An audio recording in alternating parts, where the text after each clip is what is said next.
mean, I think all of these emotions and sentiments, resentful, I was going to say a lot of anxious, pressured. Look at how pressured we are to say yes, Vanessa, when we really, really want to say no. You're going to help us with this, right?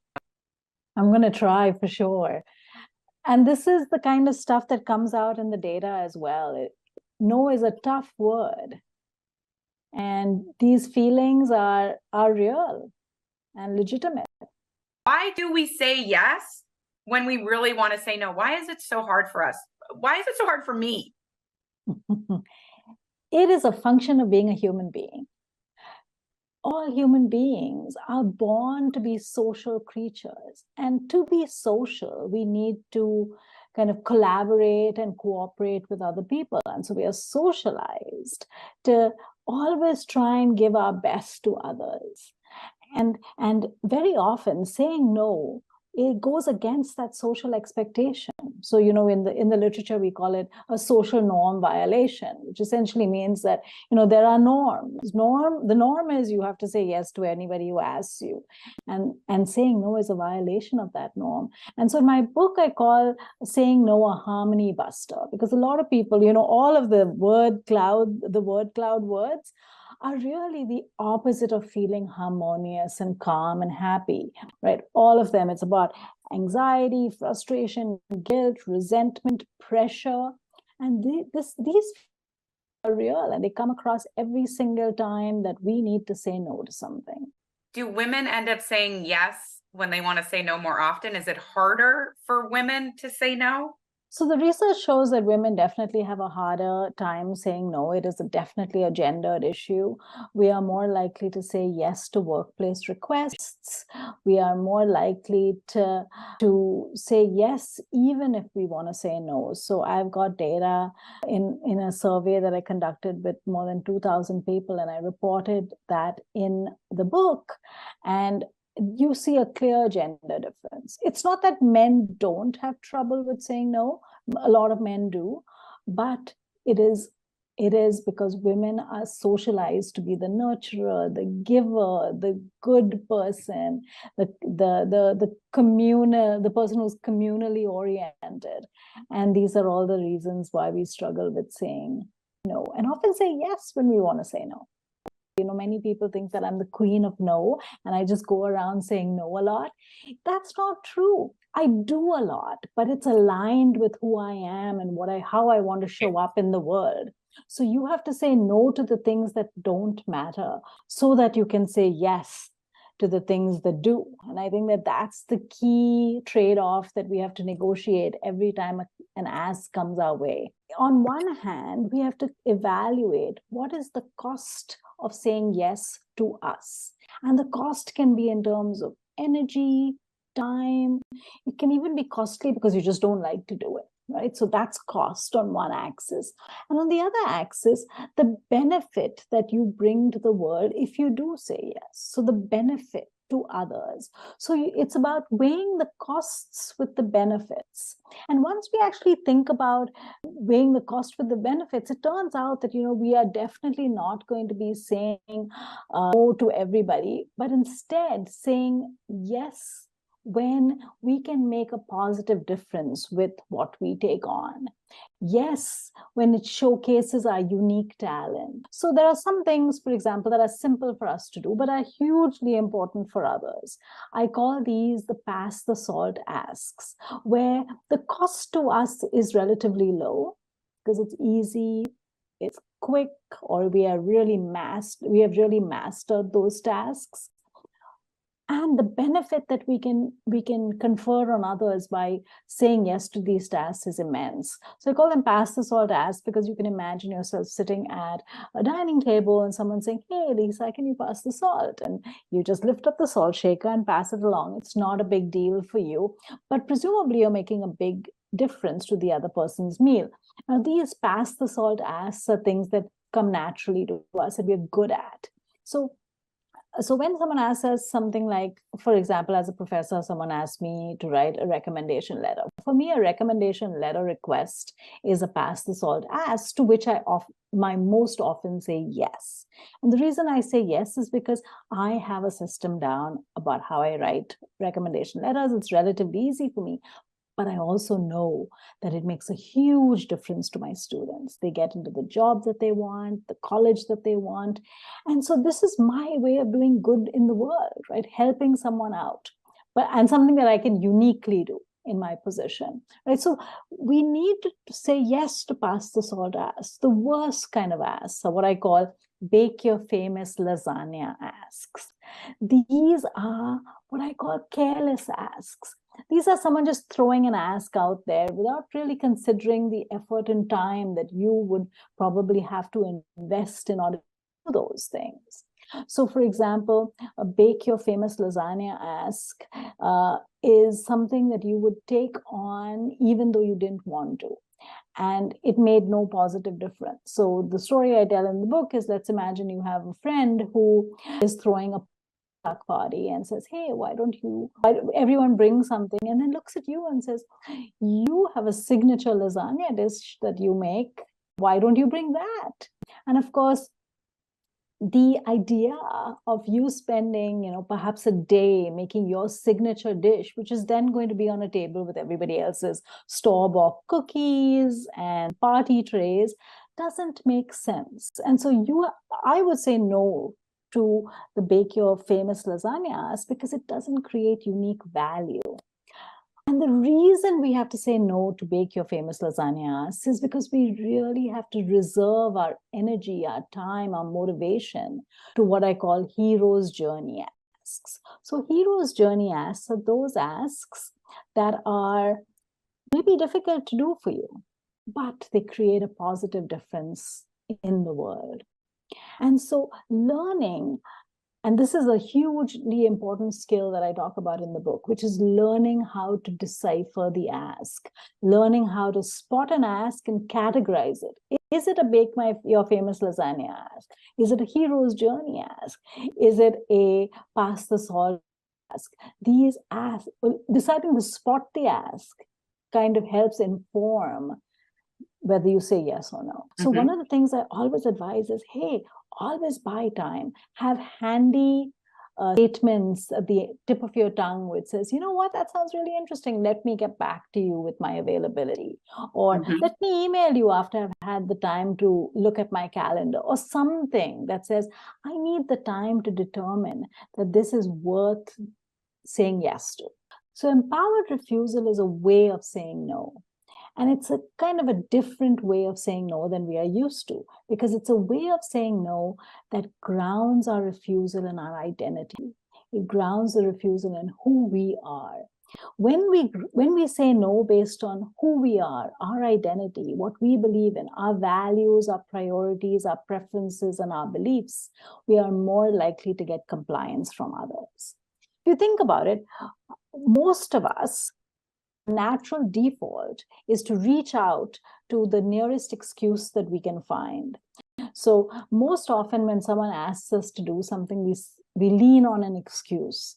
And what my research says is an excuse is an external factor. That external factor is transient. It comes and goes. You come across as much more empowered when you say no based on the stable factor, which is your identity. This is who I am. I'm saying no because it is not the right thing for me as a person. And that is much more persuasive. And so in my research, I've found that when you reframe your refusal from saying I can't to I don't, you come across as much more empowered, much more determined, and in the driver's seat of your own life, which basically does not invite pushback from others. People are less likely to push back on someone and kind of convince you or argue back. Because one of the things you see, if I say, I can't do this, your first question is, why not? Right? Whereas when you say, I don't do this, nobody pushes back because this is who you are. And so it's that simple switch in language that can have a powerful impact on how effective our refusal is. I call them standing upwards because it's very hard to say I don't without kind of standing up tall and taking ownership of your refusal. When you say I can't, it's almost like one of those shrinking words. It causes you to, your whole body to kind of withdraw and shrink, whereas standing upward is a much more empowered word. Very often, and this stems from research, when you're thinking about a tough thing, you can ask yourself, can I do this? And yes, you can do it. It might mean that you'll get less sleep, have to come in early or stay late, go out of your way and put yourself through a lot of pain. You can do it. The question is not whether you can do it, but whether you should do it. So very often, just switching the question from can I do it? Because most capable people can do a lot of things. And switching it to should I do it? When you ask yourself, should I do it? Then you're putting yourself through a much more critical analysis of whether this is a good use of your time, whether this is something good for you. A lot of the heart saying yes goes away when you think, should I do this? Is this a good way to spend my time? When you ask yourself, can I do it? Then the heart says, yes, you can, and yes, you must. But when you say, should I do it? You take a much more critical view, and then you are more likely to say no. I always argue that taking on stuff that you do not have the capacity to do well is going to damage your reputation more in the long run than saying yes in the moment and dropping the ball. So if you cannot perform at the level of excellence that you hold yourself, you should say no to those tasks. The idea is to figure out how do you set up a personal policy to avoid the things that you don't want to do, and then communicate. When you say, I have a policy about something. And so in my research, I've come up with many people have talked about, things that how they want to operate in the world, and then things just happen in organizations that, one of the examples that comes to mind is a leader who worked at a bank, and she had a kind of a senior position. And for her, she felt that having a good sense of where they stood financially every day, first thing, was really important for her to function well for the rest of the day. And she found she was being drawn into 8 a.m. meetings. So she essentially set a policy saying, I am not available between 8 and 9 for meetings. And just by simply communicating the policy, people stopped asking her for 8 o'clock meetings, because she used her 8 to 9 time to do what she needed to do to perform well. If you don't have a policy in place and you don't communicate that policy, people are going to assume that you're available and they're going to ask you. Yep. And so it's really up to us to identify what are some of the bounds, what are some of the things that I would like to happen, and then put policies around that. No, I think that's good. And also offering up alternatives, I think is really helpful, because that's part of that tone of, nope, I don't do it from 8 to 9 and I don't do it from 5 to 6. And I think if somebody just said, and I'm totally available from 9 to 5 or okay, great. Okay, fine to know. Absolutely. The question about how do you say no to your boss comes up all the time. And I think the first thing that you need to assess is whether the ask, or if the boss is asking you something, this is something that is part of your job.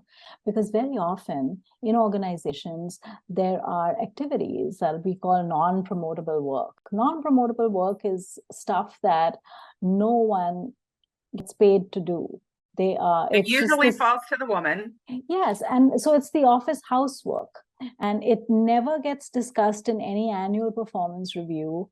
And women are disproportionately more likely to be asked to do non-promotable work and to say yes to that non-promotable work. And so non-promotable work are things like organizing the retirement party, bringing coffee and donuts to meetings, the nice things. But you don't get promoted you never discuss it in your annual performance review. You're not going to get promoted. And I think that that's where women especially need to recognize that there's a trade-off. Because when you do non-promotable work, then you're not doing promotable work. And because the time is finite, and so if you're spending your time doing this, you're not doing that, and kind of recognizing that. The only exception to doing non-promotable work is if it's your turn. So one of the things that many organizations do is basically do like a round robin. This year, I am looking after the interns or the internship program. And next year, someone else will. And the next year, someone else will. And so if you're taking turns to do non-promotable work, that's a fair way to handle it. Now, we talk about non-promotable work. If your boss comes to you asking you to do things that are actually within the scope of your work, but you really have a full plate, step number one is always to take the time to think about how you're going to say yes or no, and whether you should say yes or no. So never say yes or no in the moment. Always be thinking about, is this a good thing or a bad thing for me to say yes to? So buy some time and then make a case either ways. Very often, and I call this, I do this exercise in the book and in my classes, where essentially very often people are just looking for the first person to take stuff off their responsibility. They're looking to transfer responsibility to somebody else. And what I argue in the book is that if you say yes, now it is your responsibility. But if you say no, that person most likely is simply just going to go and ask somebody else. Right? And so you have to look at whether the thing that you're being asked for showcases your unique talent, is aligned with who you want to be in the organization, the things you want to be known for, your personal brand, if you will. And quite importantly, that what are the things that you will not be able to do because you are taking this on? And being able to communicate that to the boss. So awareness is the fundamental thing, looking inwards for why you want to say no to this particular thing and having that deep awareness. With that deep in self-awareness, it's really useful to develop policies about how you are going to respond to things. These policies can be at a category level. So these are the kind of things that I generally say yes to. These are the kind of things I generally say no to, or they could be very specific. I say no to this, or I say yes to this. And so it can be at a different level. But just having broad guidelines of the kinds of things that you want to engage in, how you want to show up in the world, what you want the world to see about you is really important. Other thing, which is the third competency, that is the totality of self. And this is where the how of communication is. Simply saying I don't, without doing it with compassion and conviction, does not work as effectively. So I implicate the idea of that saying no should be a full body experience. In the sense, we can use the tone of voice, the way we lean in, the way we smile. These are the ways in which we can kind of buffer any negativity when you're using empowered language.